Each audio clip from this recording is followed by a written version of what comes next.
Welcome to the Purple Elephant Show. I am your host, KC Phoenix, and I am back another weekend. These weekends just go by so fast. And for this particular episode, I plan on adding a little more substance, a few technical things. I don't always do a lot of technical stuff in my episodes. If you see them, it's more opinion based, even though the information I give is factual. But it's not really, I wouldn't say there's a whole lot of technical stuff and a whole lot of substance in them because it's driven mostly on opinion. As for this episode, I'm going into the technical stuff or semi-technical stuff just so people can have a better idea of what this situation means. It wasn't covered in the news as much. It's been covered, but nowhere near as much as all the other stuff. And with this being mostly a weekend show, when I cover things, I'm usually a few days or in some cases a week or a few weeks afterwards because I look at what happens during the week or what happened a few weeks prior and whatever speaks to me the most, that's what I decide to talk about and give my opinion about. This particular article, or should I say incident, jumped out at me because of other reasons. So that's why I'm covering this. But before I go into what we're about to talk about, please don't forget to like, share, and subscribe. I really appreciate it if you do that because if you share it, that helps the algorithm. If you like it, that helps the algorithm. If you are watching this on YouTube, please click the subscribe button followed by the notification bell. If you're watching on Daily Motion, please click the subscribe button. Or if you are listening to this on a podcast, please click the subscribe button there. You can go to the main podcasting website, thepurpleelephantshow.com. You can follow on Twitter at real TPES. You can follow on Parler, so we can parlay the Purple Elephant Show on Instagram, the Purple Elephant Show. All right, housekeeping is out the way. So allegedly, Russia fired a projectile from their satellite in space. And some people may not think that that's a big deal. Others may think that's a big deal. I do think that's a big deal. The reason I think it's a big deal is because there are tons of satellites in space. And eventually space will be weaponized. The reason I'm covering this is because the president was right again with Space Force. When the whole idea of Space Force was brought up, and there's even a show on Netflix called Space Force. It's sort of a comedy or whatever. And that's what people were making fun of the idea of the president saying, hey, we need another branch of the military and we need to handle space. Because some people are like, well, the Air Force already handles space. Well, the Air Force deals with air. That's their territory. Yes, they can handle things that are related to space, but why not have a branch whose specialty is space? Leave Air Force to the air.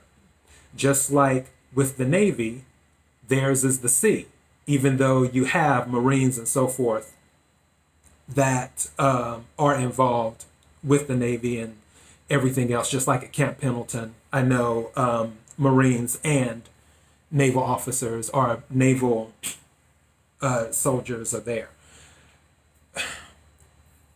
Space Force was needed because of situations like this, with Russia allegedly firing a projectile from their satellite in space. Now, this is where we get ready to go into the weeds a little bit, so stay with me. And by the way, this happened on July the 15th, allegedly. That's what U.S. Space Command said. And I think the UK was saying that as well. I'm trying to find that on here, but U.S. Space Command has said that there was a firing of a projectile in space. When it comes to satellites, out of all the satellites orbiting around the planet, the United States has the most. This is last check of April 2020. United States has 1,308 satellites. China has 356. Multinational corporations, 177. Russia has 167, so they come in fourth. The United Kingdom has 130. Japan has 78. India has 58, and Canada has 39, which I'm kind of shocked that Canada has that many. They don't.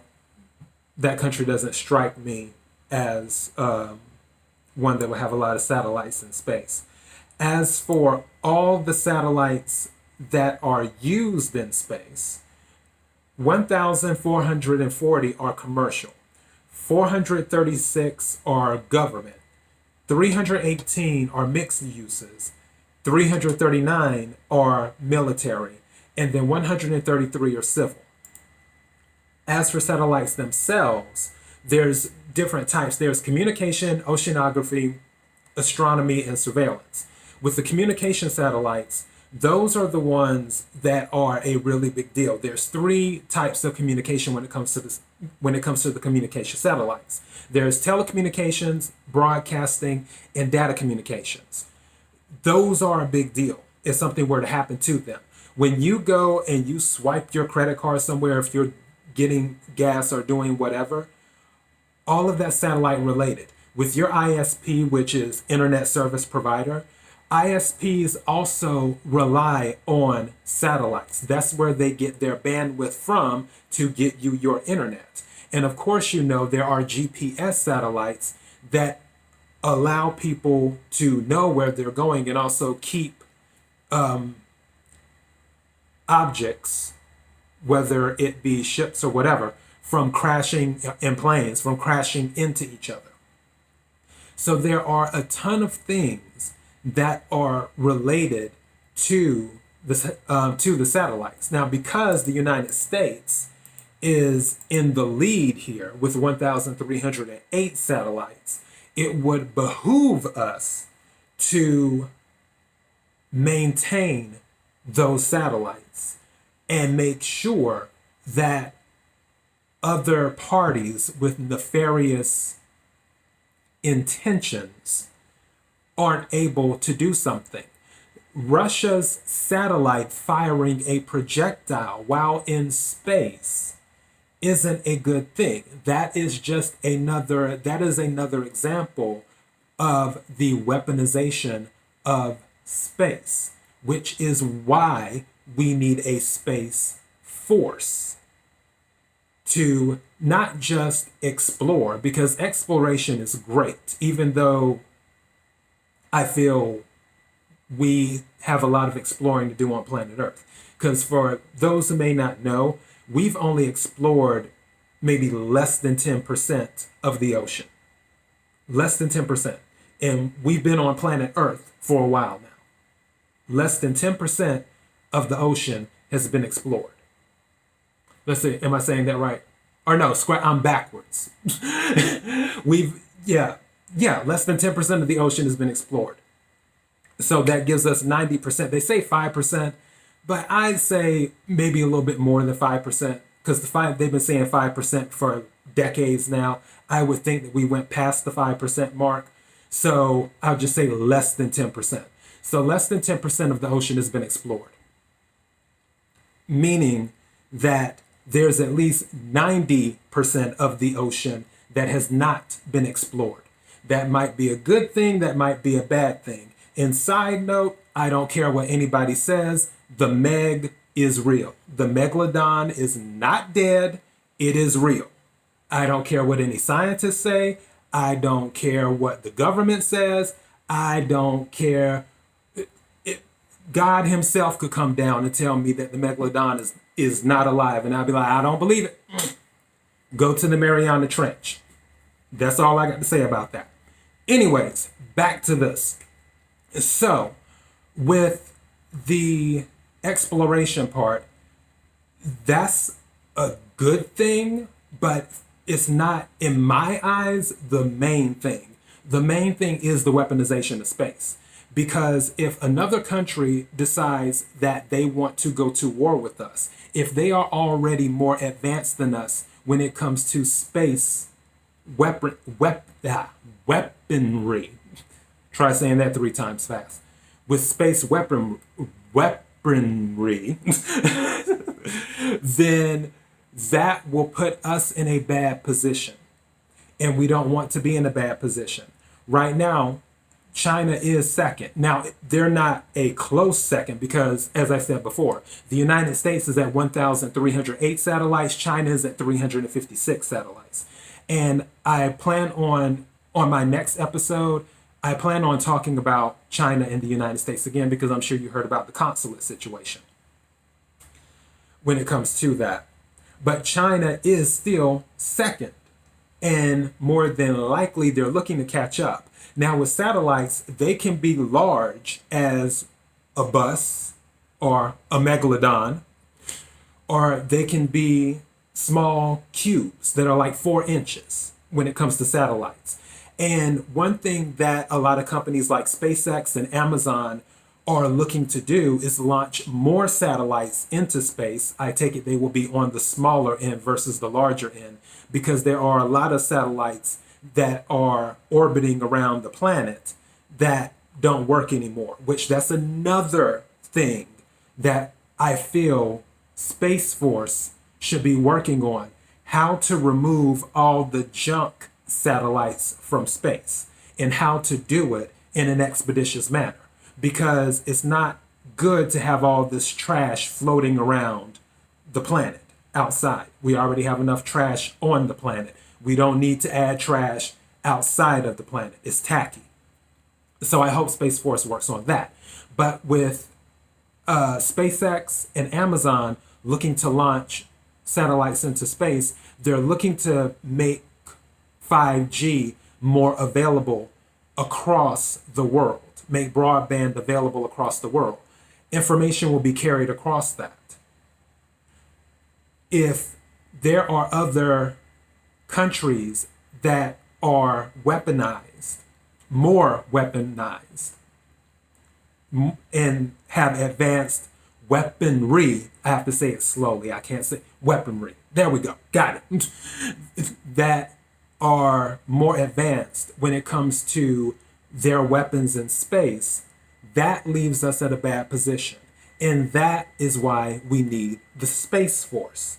It isn't something that the president just woke up one day and was like, we need another branch of the military. I got it, Space Force. No, it is needed because of incidents like what happened with Russia, allegedly, where they're firing a projectile from their satellite while in space, because there's 2 ways to take out satellites in space: either hitting it with a projectile or making another satellite crash into it, which 2 of our satellites crashed back. I want to say it was 2009. You can look it up. But it was a Russian satellite and a US satellite. And when they send the satellites into orbit, they have to position it a certain way so they don't crash into each other. They have to time it just right so the satellite orbits in its own area and not near the other satellites in their area. So that is another thing that plays a role.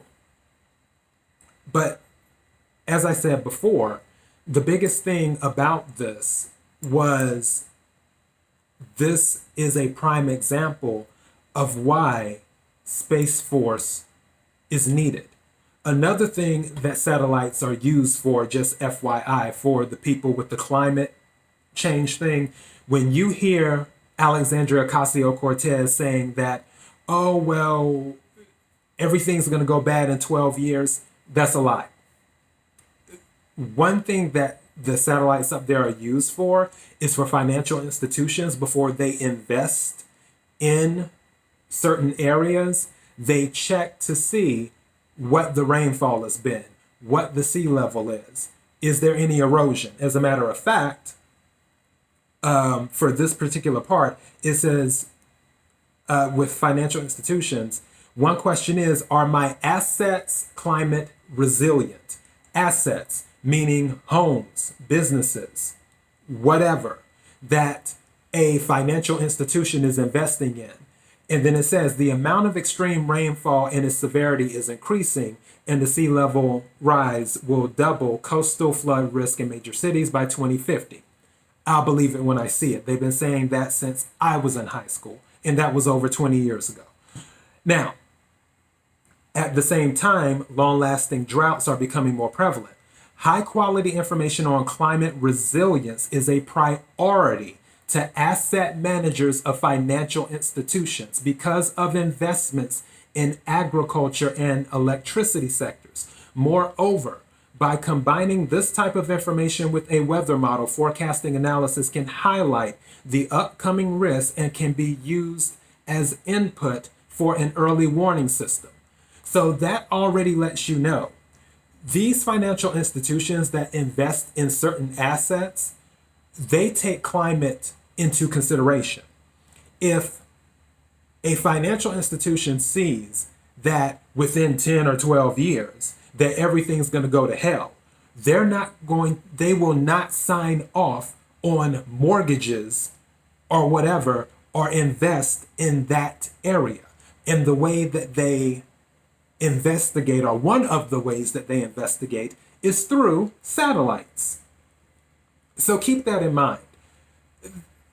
Where the world is not going to hell in a handbasket in 10 to 12 years. So if you hear that from Alexandria Ocasio-Cortez, say, girl, look at the satellite images and see. Talk to the financial institutions. If what you were saying is true, they wouldn't be investing. They would cut off all investments and say, this is why we're cutting off the investments for this area. Because based off of the information that we've seen on the satellites and also the analytics that we've pulled from our analysis, from our data, we're not investing there. You haven't heard that yet. Because I know I haven't. And I'm sure homes are still being bought in coastal areas. So just keep that in mind too. All right. You know what? This is all I got. Yay. Hopefully I didn't get too far in the weeds. I just want to let you guys know these are some of the things that satellites are used for. So if the satellites are removed by other parties like China, which I'm not that worried about Russia. Russia just happens to be the alleged culprit during this, on that incident that happened on July the 15th. China is on everyone's radar right now. And I'll go into that on the next episode. But Space Force was and is needed. It was a good idea to create a new branch of the military. And if I was just a few years younger, I would have submitted my application because it would be so cool to say, I'm in the Space Force. Anyways, thank you all for watching and listening. I appreciate it more than you know. Again, don't forget to like, share, comment, and subscribe. ThePurpleElephantShow.com will take you to the main podcasting platform. And I think that's all I got. Don't forget to follow on Parler, The Purple Elephant Show, Twitter, Real TPES, Instagram, The Purple Elephant Show, and YouTube and Daily Motion. Don't forget to click the subscribe button, notification bell if you're watching on YouTube. Thank you again. Be blessed.